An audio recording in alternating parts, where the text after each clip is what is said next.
Alrighty, and we are live. How's it going, Mets and overall baseball fans? Thank you guys all so much for chiming in for the latest podcast episode here, in which we don't even have an official name or logo yet. We'll get that in the coming days to weeks, hopefully.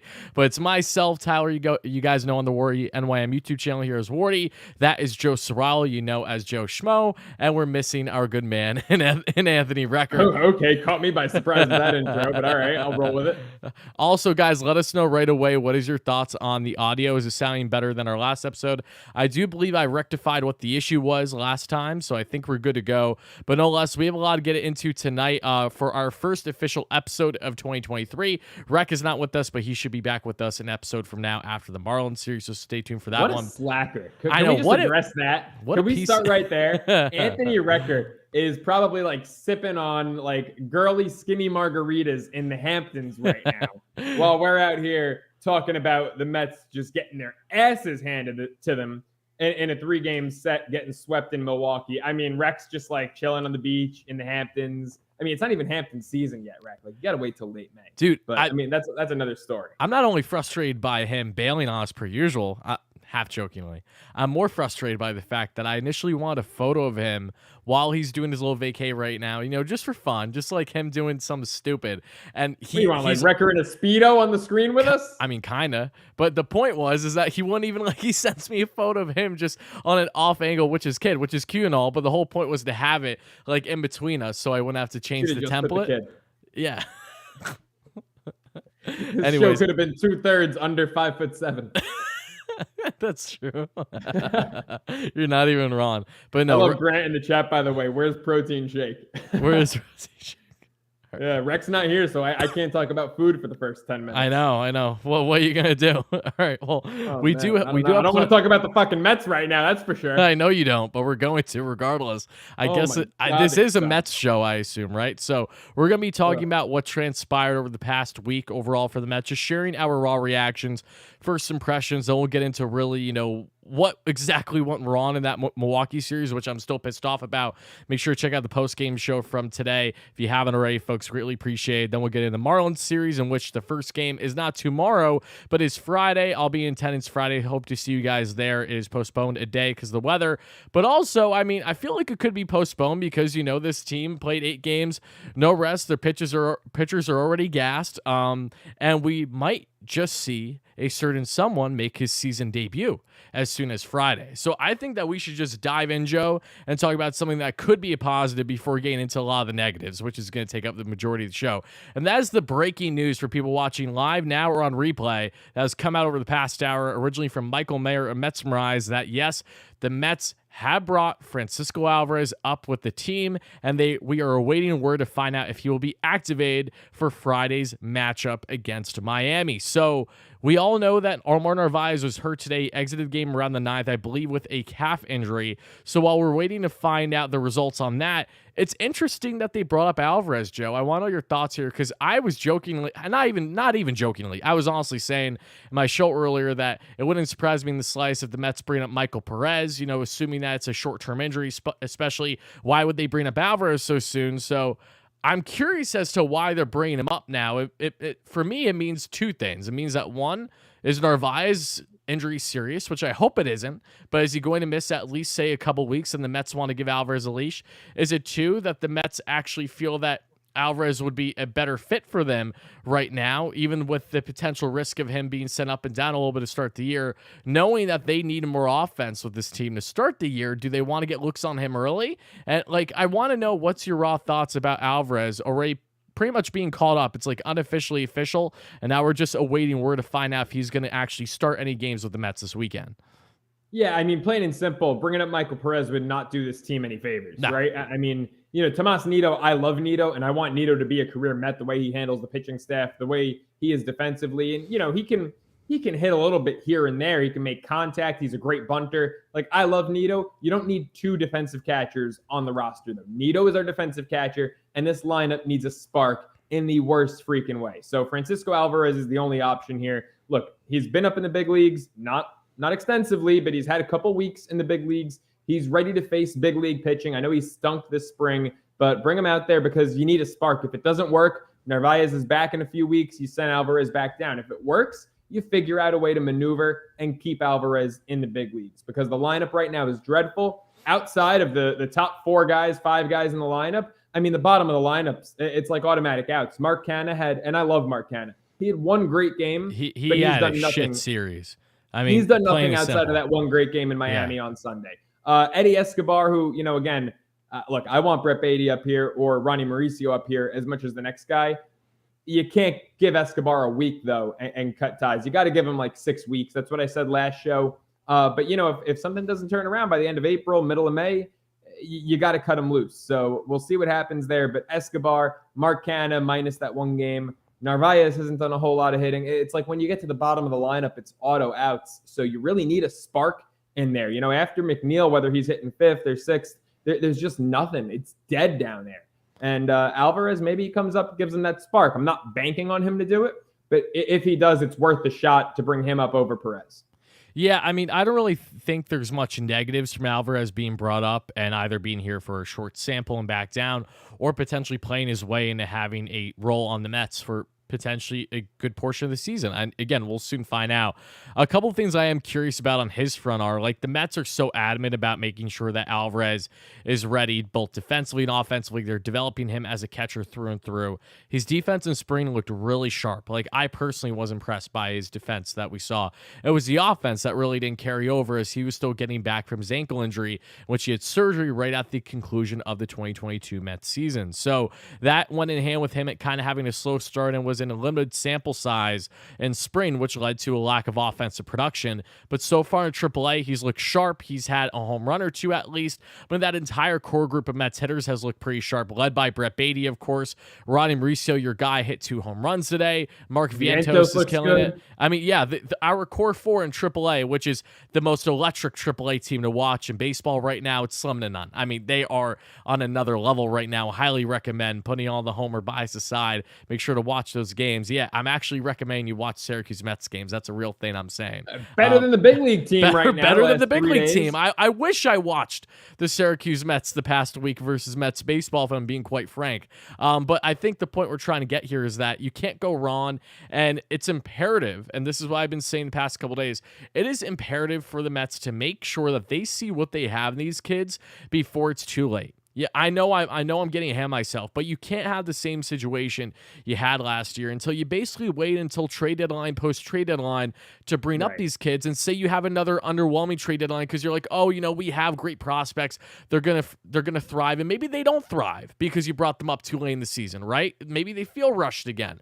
So I really think it's important for the Batys, the Alvarezes we're seeing, Vientoses, maybe even Mauricio by the end of the year, to give these guys all a respective shot leading into the halfway point of the season to know what you have, especially in the spots for like Baty, because Eddie is 2 for 20 to start the year. He hasn't started 2 of the last 3 games in which the Mets got swept in Milwaukee that we'll get to shortly.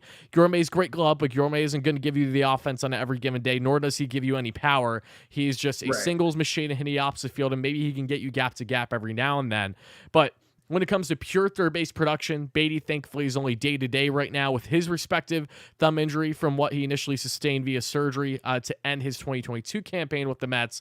So I feel like if we don't see Baty for the next month on this roster, I won't only be surprised, but I'll be further pissed off with the assumption that Eduardo doesn't prove his worth, because how much of a leash are we going to give a guy to be a starting third baseman? Not to say he can't be productive, saying DH in a utility role. I think that's something that a lot of other people are getting lost about too. I'm not saying that Eddie automatically needs to be off the team if he's not starting third base. I'm just saying I don't view him as the guy to be the proper guy at the job every day, right? And then you bring in Baty in this situation. I mean, he's done everything already when it comes to spring, balling out when Eddie was gone, and then already to start this season. I mean, had a grand slam the other day, 2 bombs in his own game, just how Ronnie had 2 solo bombs today for the Syracuse Mets. So we can get on these rants for a while, and we'll have more that we'll get into it because our final segment is on the Eddie and Baty front, so maybe we'll touch on it slightly more. But yeah, any final remarks regarding Francisco Alvarez? And maybe this could be the start of us seeing him for a decent period of time, depending on the severity of Narvaez's injury. Yeah, maybe he comes up and never goes back down. I'm not going to put, too much into it and get my expectations set too high. I will say, spring ball doesn't matter. So David Peterson looked like an ace in the spring, and he's stunk so far. Scherzer was dominating everyone in spring training. He's stunk so far. Tyler McGill didn't look good in spring training, and he had a great start the other day. So spring ball doesn't mean a whole lot. Maybe the fact that Alvarez hit, $150 in the spring, maybe he'll come out here and start hitting the crap out of the ball and tearing the lace off. But, we'll see what happens. The lineup needs a spark, so that's why he's the obvious choice over Perez. If he doesn't give it to him, it won't shock me. If he does, great, because they need something. It's barren after McNeil. It is barren after McNeil. That's for sure. And it's one of those things where you looked at this Mets offense let's jump right into this, guys. And then before we get out of here, I want to ask you guys, the live viewers, how are you feeling about Alvarez potentially making his season debut this weekend?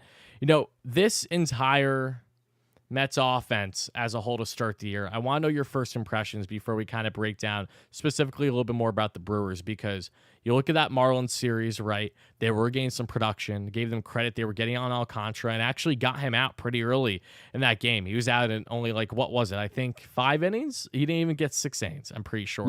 Yeah. I mean, the Mets did well against him. They were horrendous against Jesus Luzardo, did well against Edward Cabrera, who struggled with his command, and then were able to take care of business with Trevor Rogers on that final game. But one thing that was highlighted in that series was the lack of power that we saw. If you looked at advanced numbers, the Mets were the worst team in baseball already through their first series of the season when it came to actually lifting the ball in the air, which then leads us into the Milwaukee Brewers series.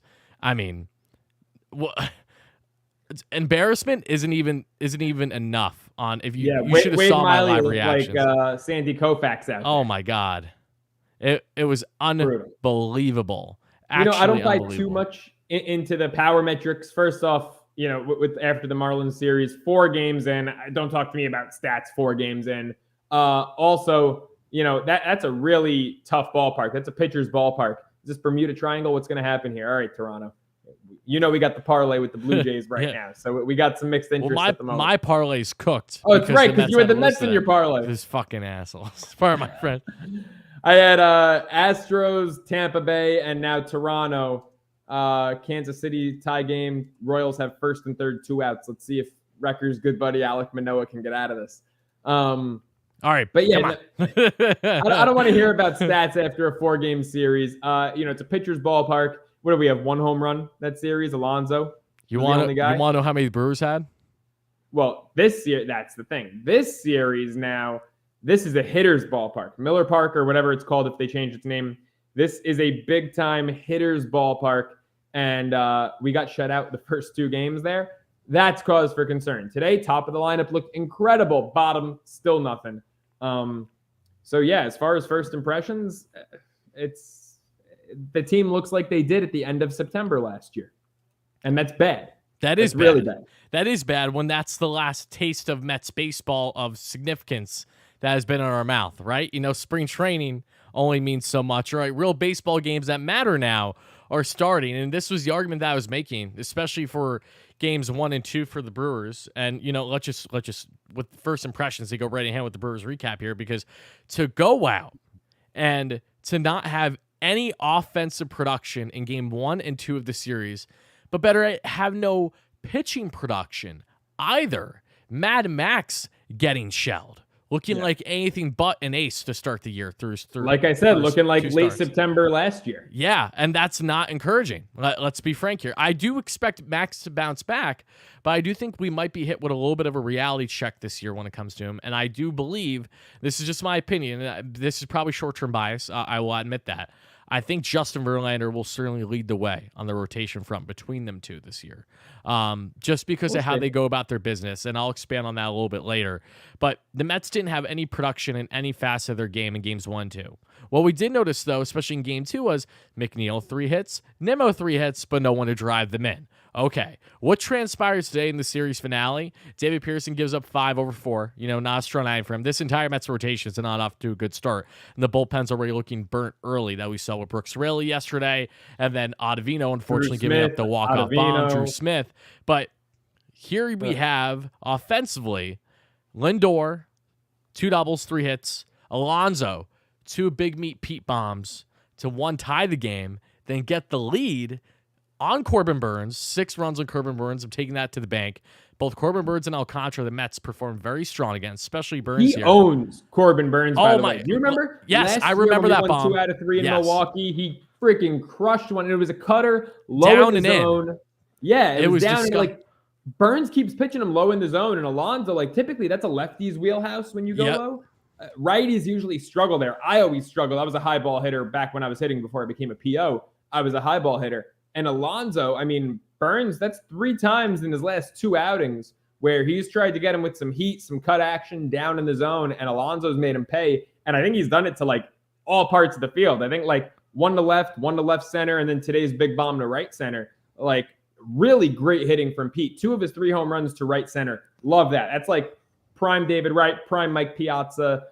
Guys just using their power to go right center, go with the pitch. That's the best kind of hitting that there is. Oh, of course. I love that too. It just, the frustrating part of it is that we get this big bopper type production in game 3, but we're the place setters, right? Nimmo, 0 for 5, non-existent. McNeil, 0 for 4 at least, non-existent. The bottom of the order, non-existent.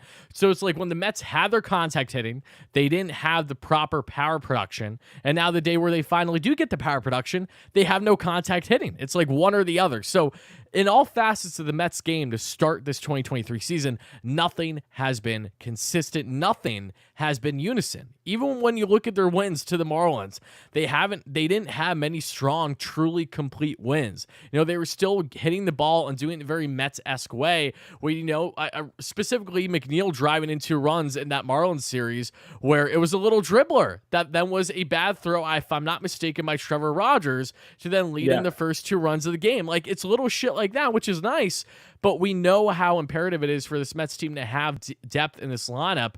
And when you look through it right now, I know it's early, and you can make the argument that having adversity earlier in the year is the best thing for this Mets team because they didn't have it last year. I mean, let's talk about this for a second, Joe.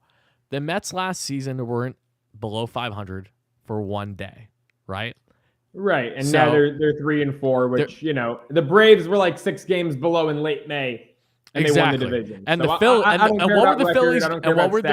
were the Phillies doing in April last year?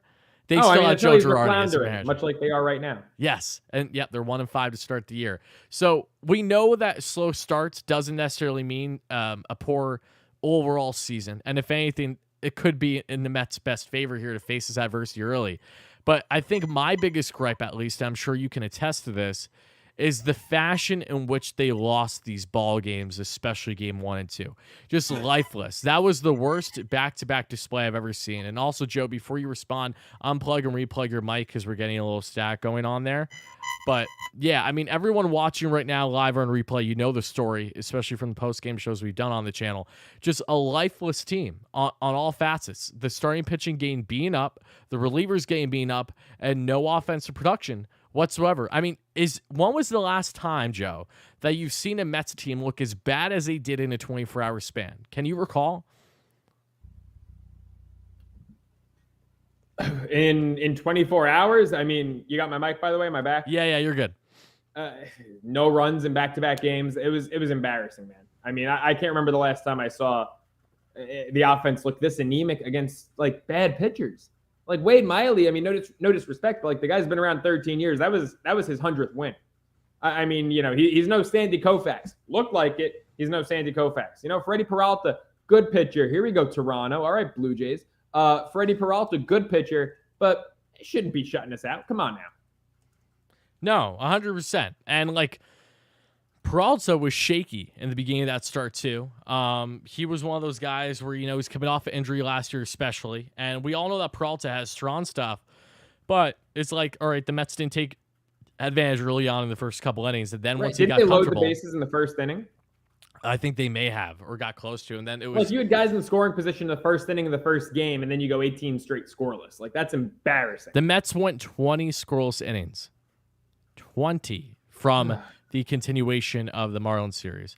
Thankfully, Lindor broke that up in Game 3 today. Again, great game for Frankie, great game for Alonso, but there was just Marte looked very solid this series too as well. He's already up to, I think, at least 3 stolen bases, including another one today. Speaking of stolen bases, Timmy LeCastro got a stolen bag today because, of course, he did. Pinch running for Vogie later in the game, but the Mets weren't able to drive him in. Less than 2 outs. This is when it was a tied 6-6 ball game, going in hand. So a lot of frustrations early on for this Mets team, and we know that they are certainly going to overcome them from what this slow start has been. But, I mean, just talk about having a bad taste in your mouth. I mean, for all the people that have been negative on this Mets offense and what their flaws are, talk about being on full display. I mean, my goodness gracious. It was a steaming pile of shit on a platter for that 24-hour span leading into, today's game in which they finally got some runs. It's accurate is what it is. The only way to put it. The only way to put it. But if there's one thing that I can say, and I said this earlier, at least we have seen with other top teams facing early adversity. And again, the Mets are only down. They're 3-4 in the season. The sky isn't falling in the slightest. We don't have much to be stressed about. I just think it's important for the Mets to make sure that they address things if we see a slide go on before it's too late. That's the biggest thing. That's talking, over a month of baseball play throughout the first 2 months. We'll see what type of habits this team is in, and they better be properly dressed, because if not, I will certainly make sure that I'm calling them out every single day until we hopefully see a change on that front. But final remarks on the Brewers before we dive into a little bit about this home opener that's going to start soon. I just want to forget everything. I want one of those Men in Black devices to just make me forget everything from the past 72 hours. Oh, you and I both. I mean, I think we just need to try to make a bill or something for any New York Metropolitan never be able to step foot in the city of Milwaukee again. I mean, the Mets are 3-18 in their past 21 games there. And we won 2 out of 3 last year. So outside to clinch of playoffs. Is this a double play right now? Oh, we dropped the ball. Look at that. Blue Jays 1-0. There you go. So we went 2-1 there last year. So outside of that, 1-17. Freaking brutal. Disgusting. I mean, this is like some sick karmic payback. This is what I get for DMing Garrett Mitchell's now wife back when I was in college. He hits 3 home runs against us the last 2 days, including a walk-off. It's you like son of a bitch. Karmic. This is the reason why he balled out the way he did. It's sick karmic payback. Might I add you, we didn't even talk about Brian Anderson, the former Miami Marlin legend, non-tendered, picked up, and he's Barry Bonds against the Mets in this series. And a Nolan Arenado-esque glove. I'm so sick of these guys who suck against everyone else, and they just own the Mets. It happens for every team, don't get me wrong, but it's funny because it reminds me of Paul DeJong for the Cardinals. Yeah. He's not even the starting lineup for the Cardinals still. He's been a shell of what he once was for the past 2 I don't even think seasons. he's on the team anymore, is he? Is he still a backup on the Cardinals? I think he might be in AAA. I think he's still in that roster. I don't think he got traded. Unless I'm mistaken. I don't know. I don't know, man. It's a good question. That's a good question for the live chat. But I do want to address something real quick from Justin Gregory Lopez. Thank you so much for the donation. He says, better to get the bad losses out of the way early on, ... LFGM. I mean, that's what one can hope, but I'm not going to use that as an excuse either, though, by saying, it's good that these losses are happening now because, 1, every game counts. Mets are going to be a dogfight down the stretch, no question. And 2, who's not to say that the Mets won't go through these types of games again? By me saying that it's good that the Mets got these games out of the way now is me insinuating that, okay, this isn't going to happen again when there's a very strong reality that the Mets could have another, if not multiple, absolutely horrendous looking series like this one. So Don't say that. I don't want it to happen, Joe. I bought MLB TV for this team. Don't say that. Hey, don't say I wasted my money. T-Mobile game where you get it for free. Oh, no, dude, I hate T-Mobile. Yeah, it's funny. My girlfriend has it. I hated when I felt like her reception was bad. I have it and have no issue thus far. So yeah, I had T-Mobile for a few months, and I got it when I was going to study in Italy because their international plan was great.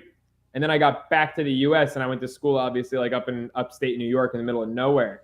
And I was just dropping calls left and right. It was brutal. It was brutal. It's all right. It's a write-off. It's a write-off. There you go. It's a write-off.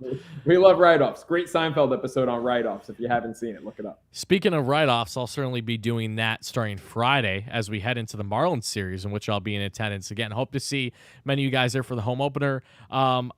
I'm annoyed that it's not tomorrow, but I'm just hoping that, there's actual bad enough weather rather, where it was justified as to why the game is being played. I think they just needed a friggin' day off. I think they need a day. I think a lot of things went into why. I think it's far more than just the weather tomorrow. I will say that at the very least. But as we head into this Marlins series, game 1, is Trevor Rogers on the bump for the Marlins? I believe he is. I thought it was Cabrera. I thought it was Cabrera too, but let me double check. I think Cabrera Friday, Rogers Saturday, and then Sunday was supposed to be Cueto. Okay. So that'll be like a spot start. Yeah, I think you're right. So it says TBD for Friday's start. I'd imagine it's still Cabrera, though, because Rogers is going the following day.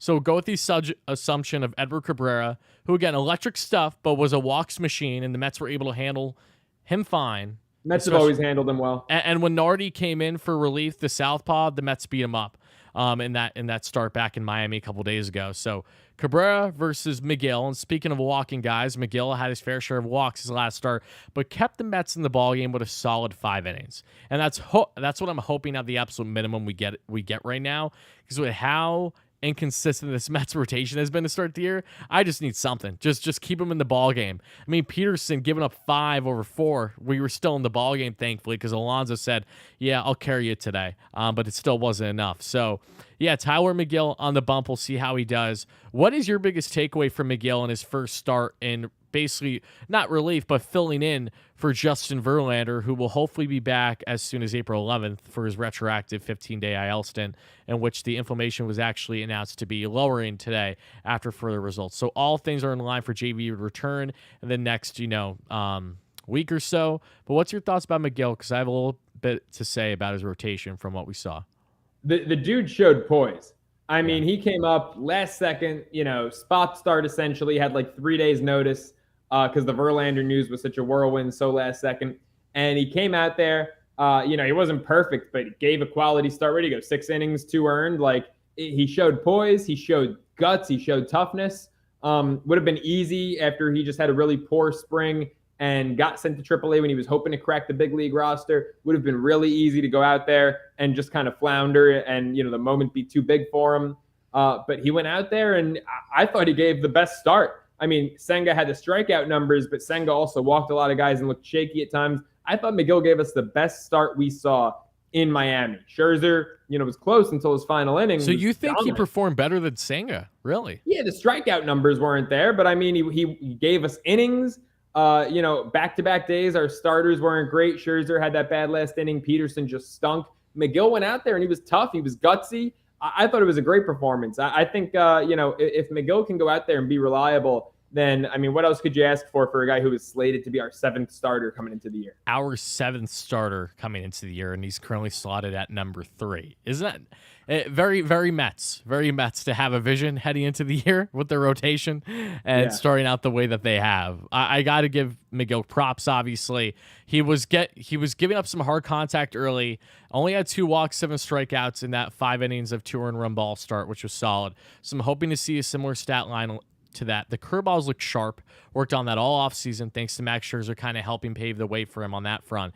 I even mentioned that to him when I met him in person in spring training. The curveball, there's a lot more drop to it, and it's getting a lot of swing and misses. And he said, been working on that quite a bit. But when it comes to his other pitches, struggling a little bit with the command, so hopefully it's okay against this Marlins team, which will likely be without Jazz Chisholm for a while because he slid into second base today and did not look pretty. I haven't seen updates on Jazz, so I don't want to misspeak for him, but the MLB The Show cover athlete who I'm a big fan of, love Jazz, hasn't had an easy start to the year adjusting to center field, did not look sharp in that Mets series, and now looked like he suffered, hopefully not too serious of an injury, but didn't look good there in his game today against the Twins. So Miguel on the bump for game 1 against Rogers. Hopefully the Mets can hit up the lefty again, Cabrera. Then as we get into game 2, that is going to be Kodai Senga on the bump facing Mr. Rogers. And Senga, dude, we saw what he did last time. Bases loaded,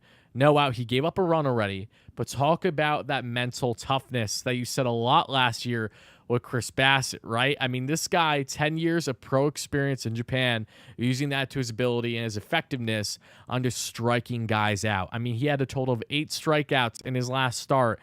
All of them came via the Ghost Fork. So what's kind of your biggest takeaway thus far from what we've seen with Kodai matched up to face the Marlins once again? Yeah, he looked good. The control was a little shaky. Yep. But that was kind of the MO on him, kind of the scouting report that he's prone to walking guys. But I mean, the stuff's there. There's no doubt about it. First inning, got flustered, worked out of it. I appreciate that gutsiness. I like what I saw. It wasn't the perfect 7 scoreless first start that, I think some people had gotten the vision of in their heads and hoped for, but it was a tough first start. It was a good first start. He got the win. They got the win. It's all that matters. As far as looking ahead to this series, I'm expecting no Chisholm. This lineup is really not a strong one. I'm expecting McGill and Senga to go out there and get the better of them. It really should be a series sweep. But winning 2 is an absolute must. And unfortunately for Senga, with Max performing the way he's been and with Verlander not in there yet, Senga's starts are becoming like hey, this is a must win. We got to win this one. So let's see how he handles that pressure. He might have to be the stopper if Friday doesn't go well. Senga, it better go well. My ass is going to be there, so it needs. I to hope go well. It does, but they don't really do well when your ass is there. So I'm a little worried about your ass. That's not true. Tyler. I'm a little worried about your ass right now. All right. It's funny you say that because I guarantee I have a better record than you, Mister. I used to work at Citi Field. Well, last year, when the Mets were out west, I was 4-0. At Citi Field, I was 0-1. 0-1. Last year, I was 4-1 in Met games. Last year, I'd have 80%. Last year, I'd have to do the math, but I know I had a good record. I was around that. What was it? I don't think 10, you were close 3, to 80%. 10-4. No, I had a good record. 2021 was a little frustrating, but that entire year was frustrating in defense. I used to like keep track of my record every day. I stopped when I started working for them. I was at pretty much every home game, so it was like whatever the home record is. But yeah, hopefully, I've got all the faith in the world in McGill. I think it's going to be a good home opener. Second straight home opener at Citi Field. Isn't that hilarious? I know, it's wild. I think they'll get the win Friday, and I think they'll win Saturday too. I'm worried about Sunday, day game, Carrasco, all that stuff.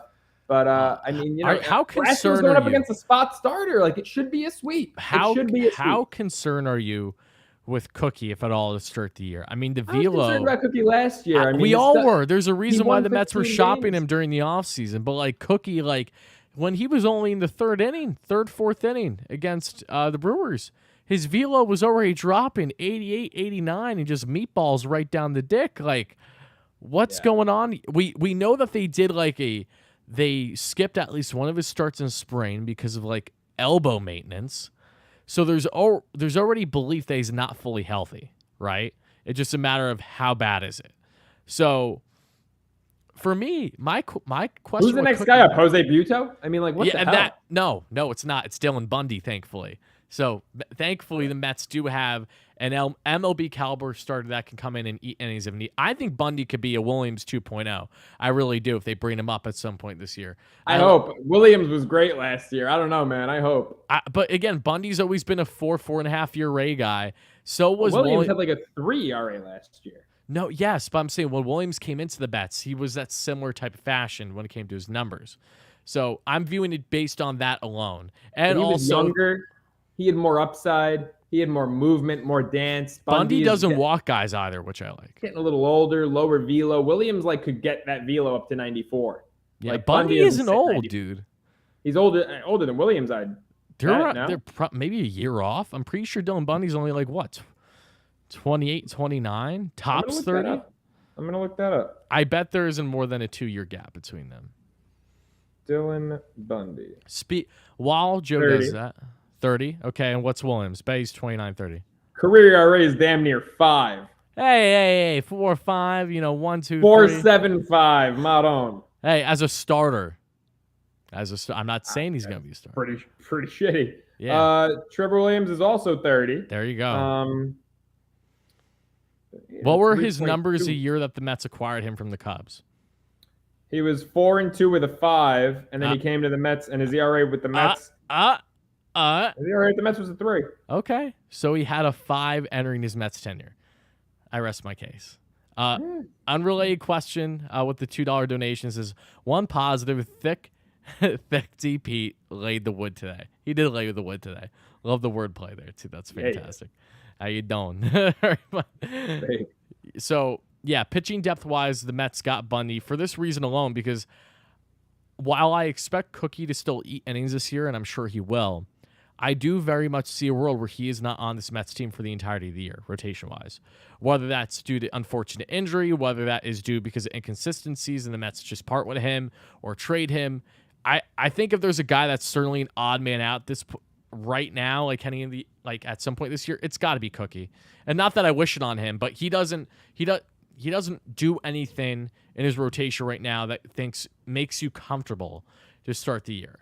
Right. Last year, he had some nice stretches. He was one of those guys with that entire Mets rotation, which they were all the number one at one point throughout the year. And that was what was exciting about last year's rotation. Now, heading into this year, there's a lot more potential should everything go right, but there's also potential for more failure as well with some uncertainties. And now with Quintana out for the entire first half of the year plus, we'll be lucky if we even see this guy for the last couple months of the year at this rate. I can promise you that.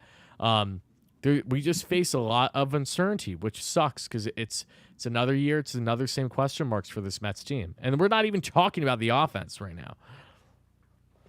Yeah, it's just all, it's pretty, there's not a lot of positivity right now when you look at the Mets. There's not a whole lot where you can say, all right, well, that looks good, or this looks manageable. It looks pretty, even the bullpen. Like, for me right now, the bullpen, Drew Smith, Ottavino, Raley looked awful. He got railed yesterday. Raley got railed yesterday when he looked sharp in Miami, so of course. You know, like, this was, I was so pumped about this bullpen going into the year, and when Diaz went, you lost depth. Now you lost your lights out ninth inning guy, and Robertson hasn't done anything wrong, but it's like, he's not going to be Diaz, right? It'd be crazy to expect that. And no, you can't. He doesn't have the same stuff.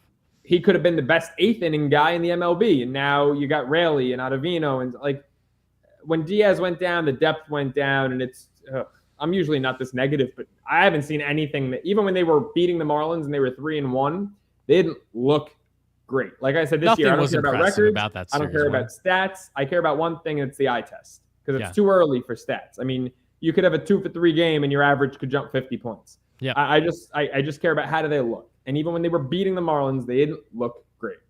Agreed. And that went in hand where if you are going to look at stats at, again, very small sample size, but again, there's something to be said, which really just rubbed me the wrong way, how lopsided the Mets were, being the worst team in baseball with lifting the ball in the air.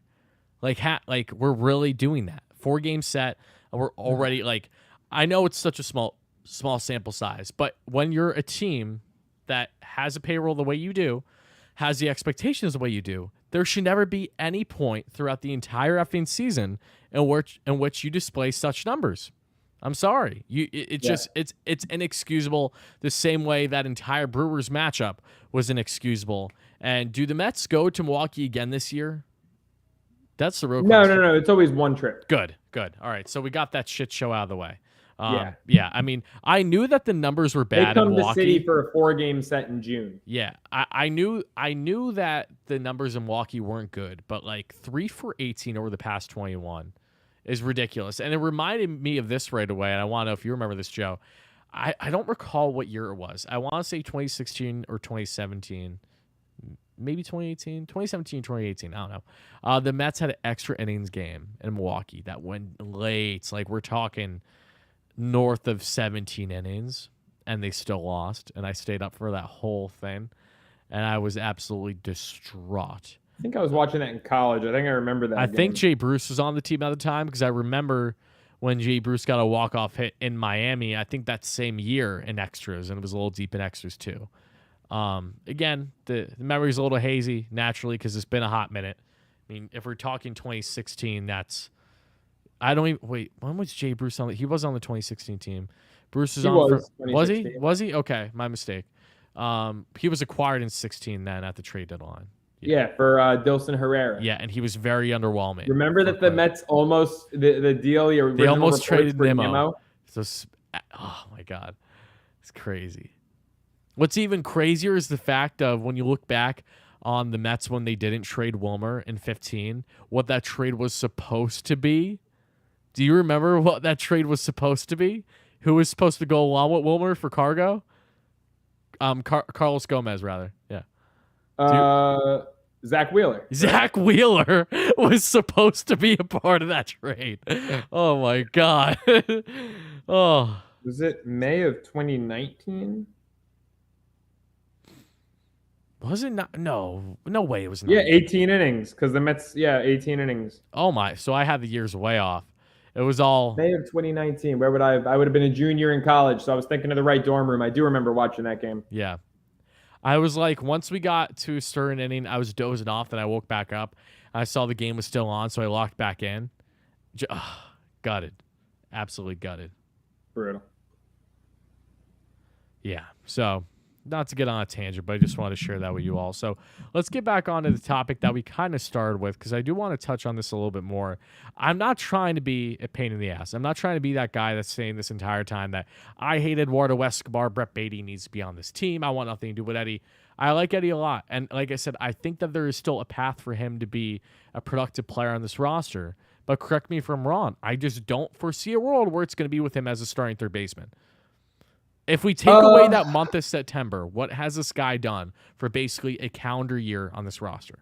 No, he's been terrible. He's been absolutely terrible. And that's why, you can't let the leash go too long this year. You can't wait till the summer, till the trade deadline. You also can't cut ties after a week. It's not how baseball works. And that's why I stand by what I said last week. It's you give them 4 to 6 weeks. And I know you're not saying cut ties, but like, you got to make roster space. So if they call up Baty, if they're calling him up to replace Escobar, what are you going to do? Guillorme's not going anywhere because his glove is too valuable. I don't think LaCastro's going anywhere. I think it would be pretty stupid to keep Escobar over LaCastro when one can actually benefit the team. Tommy Pham's bat has shown more life than Escobar. I think if Baty gets the call up and he's here to stay, it's either because someone got hurt or Escobar is gone. I really think it's that simple. Wow. So you don't foresee a world where Eddie would still be on this roster? How? How can he be a productive piece of the roster? Utility guy off the bench and DHing some days. All right, but then you have to make roster room. So then who do you get rid of? I think that they would send LaCastro down would be their first move. That would be idiotic because LaCastro provides a skill that Escobar doesn't. And that's getting on base. LaCastro's been on base by his own accord. I'm not disagreeing with you. I'm just saying I would foresee that being the first move. I don't see the Mets just cutting ties with Eddie in the scenario where they would bring up Baty and there not be an injury. I think about it this way. Like, you're constructing a playoff roster. Who's more valuable? A backup third baseman / DH or a guy who could swipe a bag in any given moment? No, I know it's a 162-game roster versus a playoff roster, but why should the mentality differ? Eddie being on the team along with Baty, here's the thing, though. I don't even think Timmy's going to be on this roster for more than a couple months. Oh, I think LaCastro, he should be there all year. I don't think he's going to be. That would be idiotic. Why wouldn't he? Because for the playoffs, you need a guy like that. I'm not saying that you don't need him. I think it'll kind of be, I think we're going to find ourselves, and again, I obviously can be wrong. I think we may find ourselves in a situation similar to last year where they had Jankowski on the roster for the first couple months, and then they part with him when they deem because they just want more pure offensive production. I think that is a spot where we could see ourselves in. We're having LaCastro as solely just a pinch runner. Should they not want to utilize him as, say, starting in center, once every other series or something, is where I could see that happening. Maybe, but LaCastro is way more valuable than Jankowski ever was. Jankowski wasn't a base stealer like LaCastro. No, but he was one of the fastest guys on the roster still, though. Because it was a slow as shit roster. LaCastro it still is. It's the same thing. Right. LaCastro is one of the elite base stealers. I know. I love Timmy. Got no well with him. He's a game changer. There aren't too many guys whose speed is a game changer. LaCastro is a game changer. He is worth a roster spot just to give you a guy in scoring position or to be able to score from second when Vogelback sure as hell ain't. LaCastro needs to stay. It's the reason Terrence Gore gets picked up for all those World Series runs, or Billy Hamilton had value when he couldn't hit the ball. Like, LaCastro, I think, is a better hitter than Gore or Billy Hamilton, by the way. I think he's a better fielder. I think Timmy LaCastro... Oh, he's definitely better than Gore and Hamilton. Yeah, I think he's absolutely got a roster spot to stay. He's more valuable than Escobar. Escobar is 2 for 20. LeCastro's way more valuable than Escobar. Right now, I can agree with that for sure. And for 5 months last year, he would have been more valuable than Escobar, right up until September. Yeah, you're not wrong. I will say, though, that there is an increased value with Castro this year, obviously, given the type of stolen base threats we're seeing. Throughout the first week of baseball last year, or first series at least, there were 29 stolen bases. This year, 70. 80? 70. So, like, we're looking at double numbers for stolen bases this year on average, for sure. And that is exactly why you want someone like Timmy LeCastro on your team. But again, though, having said that, while I love LeCastro and his ability, what he brings, it means jack all, quite literally, if you don't know how to drive him in. And that's something that we'll soon find out after, probably the first couple months of the season. Like today, good example. On less than 2 outs, and what did the Mets do? Nothing. They just leave him there. They left him for dead. Another donation here from Unrelated Questions says, sign Kate Upton, can never have enough bullpen arms. That's funny. Appreciate the donation. Speaking of which, on the Kate Upton front, I just want to see JB, man. I do. I was happy to see that too. I mean, you and my brother both. Yeah. Listen to this fun fact. When I was in when I was at Port St. Lucie for the Mets a couple weeks ago, it was the same day that I met Jose Quintana at First Watch for breakfast. Let's fix the story. When you stalked Jose Quintana and followed him into a breakfast restaurant. We all know how that went down, If anything, we all know you were following him. He had the binoculars in the bushes. No, I did stalk someone else, though, and this leads me to my point. I was in First Watch for breakfast, and to my left, my buddy nudges me, and he tells me to look over, and Quintana's standing right next to me, waiting to pick up an order. So that's how the Quintana interaction happened, which then led to a couple hours later finding out he's going to be out for a good portion of the year. So that's fantastic. But later on that day, we were going to a store, and it was right next to a Chipotle, and I see a girl walk into the store with a Mets hat on, blonde hair, ponytail, look like very Kate Upton stature, and I had her shirt tucked in very Kate Upton-esque for what you would see her just wearing day to day. And I looked and I was like, get out. And then me, my brother, and our entire car of YouTubers hop out the car. And I go into Chipotle, and I'm trying to see this girl, and I didn't see her, so I walked out, and then she walks out a second later. She works at the Mets facilities. She isn't Kate Upton, but I was dying laughing. So I played it cool, and I just asked her, how you doing? What do you do at the stadium and stuff like that? Very nice to meet you. But afterwards, I was just dying. I'm because we thought we had it, but I'm at the same time, would Kate even be in Port St. Lucie? That was another thing that was in my head. She's probably back in town at whatever house they're at. Actually, I could be wrong because I know that they just got a house right by where Max has his place in Florida, which kind of went in hand with the Mets signing him on top of giving him a drastic overpay. So, yeah, it was what could have been kind of thing. What could have been between Wardy and Kate Upton. And here's the thing. I have very little sentiment on that front. I didn't grow up idolizing specifically Kate or anything as a model. That was my brother's thing. So I was more of a Brooklyn Decker guy myself when we were talking about Sports Illustrated swimsuit models. You ever see the movie Just Go With It? Yes. Oh my God. Her and Jennifer Aniston, it's yeah. I was one of those people where there was never any of those models over Sports Illustrated that I was oh my God, I need a poster on my wall. My brother had Kate Upton on his wall for a good amount of time till his girlfriend made him pull it down. Now wife, shout out to you, Kelly. No, for me, I mean, it was more actresses, if anything, led by Margot Robbie because I'm a man of taste. So that's the only thing. Back when I was 12, watching things I shouldn't be watching, Wolf of Wall Street. Let's be honest, probably. I'm gonna see the Barbie movie. I am too. I love Ryan Gosling, so I don't want to see the Barbie movie. I don't need to see the Barbie movie. I am going to see it just because of that cast. I'm going to see it. Am I probably going to enjoy it? No, but Gosling's one of my favorite male actors. Margot's one of my favorite women actresses. I'll enjoy it. I'm sure I'll enjoy it. Yeah, Okay. Me and the bottle of lotion on my nightstand. Oh, God. All right. With that being said, that was going to do it for another episode of the Unofficial Mets podcast. Thank you guys all so much for watching. All right, I'm joking. I do want to get to a question or two before we get out of here, guys. And Wardy's blushing over there. Let's get some questions. I'm not blushing. I'm thinking something else. All right. Let's see. Let's get to some comments here in the live chat before we go forward. And yeah, that's about it. Nothing else I really want to talk about on the Mets front. We went over it all. Hopefully when we talk next week, we actually have some damn positives for this team. Hoping for wardrobe malfunction, says Chalk. That's hilarious. Let's Bobby see. G. Bobby G. Not garbage night, Bobby G. Don't worry. That's why. Why are we protecting Vogelback? He's done nothing. Doesn't. Yeah, I agree. Vogie hasn't had a good start either, but he's just one. And Vogie's another guy where it wouldn't shock me if the Mets part with him by the trade deadline, because like maybe they'll get Colin Holderman out of it. Bullpen needs help. Could you imagine? Could you imagine if they reversed it? That would actually be something.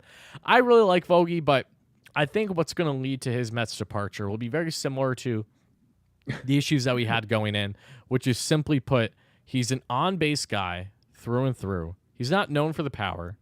The Mets will be lucky if they get 20 home runs at him this year. And what do you want most at the DH position? You want power, Joe. It's as simple as that. So I think that Vogelback won't even necessarily perform badly leading up to his departure. I really think it's just going to be one of those things where they have an abundance of riches on the OBP guys, and they don't have nearly enough depth for just driving. Maybe even Vientos outplays them. Like, who knows? Unless they do a platoon. Like, it could be an internal fix as well for this team. Show what brand of lotion you use. All right, we're not... Come on. What are we doing here? I mean, I don't like to give free advertising out, but I'm a big Aveeno guy. We're being honest here. That shit keeps me looking young. Oh, God. Yeah, in case you guys don't know, Joe's 42. Like, yeah, I'm older than Record. Yeah. Cocoa butter. All right, Josh. I love it. There's always that one guy. It's like, come on, boys, we're getting off the subject. Like, first off, all right, it's our show. Go fly a kite if you don't want to watch it.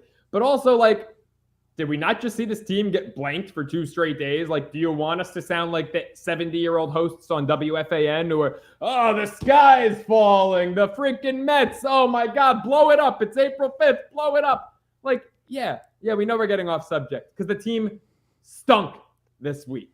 So yeah, we're gonna have a little fun with our show, buddy. Yeah, we're not gonna give in to the extremists of the Mets fan group. Led you know who's not a buzzkill? Bobby G. More Bobby G in the chat. I love Bobby G. I don't know what the hell he looks like because what's his profile picture? Like a sunset? But I love Bobby G. Speaking of Frank the Tank for a second, you guys all know who he is. I'm not going to describe him to you. He commented on my tweet earlier stating, nope, hope is gone, like regarding the Mets. We'll lose both home series. And I replied, this series was your Christmas, wasn't it? Like, see, when it talks about content for who he is and what he's always going to be, oh my God. Like, this is his bread and butter. I mean, Frank is to the point where when he's rational in discussing the Mets, I don't even think he likes it. I really don't. Like, I can't stand that guy. No, I know. Some people say can't stand that guy. Yeah, Vinny says bring Frank on. No, they got their own Barstool podcast. He's their talking head. They can deal with that nonsense. Here on the channel, we're gonna stay with a Frank the Tank less program. God. Okay, we gotta believe. Shout out all them, KFC, me, Kyle, Clem. They'll deal with Frank. That's their problem, not ours. Stevie says, I figured Joe was more of a Jurgens type of guy. If they want to sponsor the show, I will be very quickly. Oh, nice. I got called an asshole with different symbols and characters. I'm talking about... Talking about girls. Oh, wait. Dom's a good supporter of mine. I'm confused on what he's saying here. He's mad we were talking about Margot Robbie. Oh, well. Whatever floats your boat. Maybe Dom wants to watch it for Ryan Gosling. I don't judge. I'm sorry, Dom. Yeah, Dom, we're just having fun here. It's all right. Dom, I will say this though, Dom is a good supporter of mine. You know the Andy Chavez catch on the wall behind me? That's from Dom. Dom has been like an OG. So yeah, I don't know. I think I'd imagine that Dom is fed up with this Mets series, so probably just doesn't want to hear about anything else. But at the same time, why do we want? There's nothing else to talk about on that series. We did already. I'm not going to go through the advanced analytics of the second series of the year. First 18 innings against Milwaukee, or maybe 20 innings against Milwaukee, but yeah, freaking disgusting. Yeah. All right, guys. I think that's about going to wrap it so we get out of here before an hour's conclusion. We appreciate everyone watching. We apologize for any frustrations as well. Again, we're something that if you guys are new to the podcast is we're always going to go on our little side discussions throughout the episodes. That's a very normal thing that we do, along with actually giving you guys that analysis that we want to talk about. Yeah. One last question. Yeah. What's your guys' take about the new rules? So far, I love them. I mean, there's about one violation a game. Not bad considering it's brand new. But the games are a lot quicker, a lot easier to be engaged. I personally love them. I love them, but I don't love them for the Mets. It hasn't helped them one bit thus far. Yeah, I really thought it was going to help Scherzer. It seemed to in spring training. Here's the issue, and I brought this up on my show yesterday, I think. Max thrives with the pitch clock, but it's also going to wear him out faster. All right, this guy's 39. He's not this spring chicken from a decade ago, right? So, he looked really gassed after 5 strong innings in Miami and then wasn't able to get out of his final inning in the 6th, I think it was. And now what we're seeing with him is going on with not only the fast pace, but when you have an offense that's non-existent like it was for his start, where it's constant 1, 2, 3 innings, there's no break.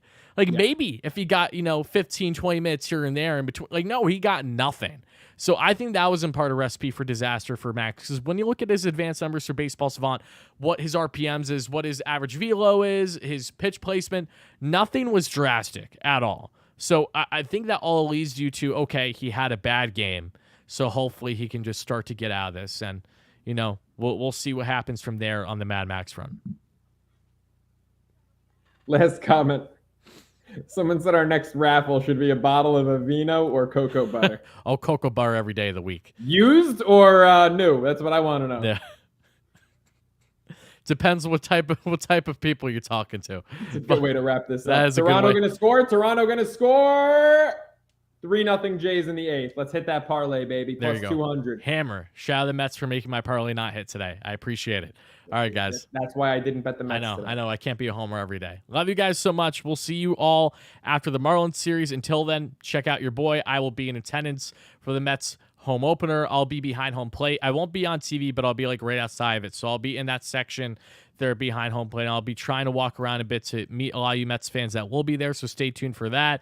And I'll probably do maybe a video on my phone, maybe live stream, but not too sure. We'll see how the game goes and everything.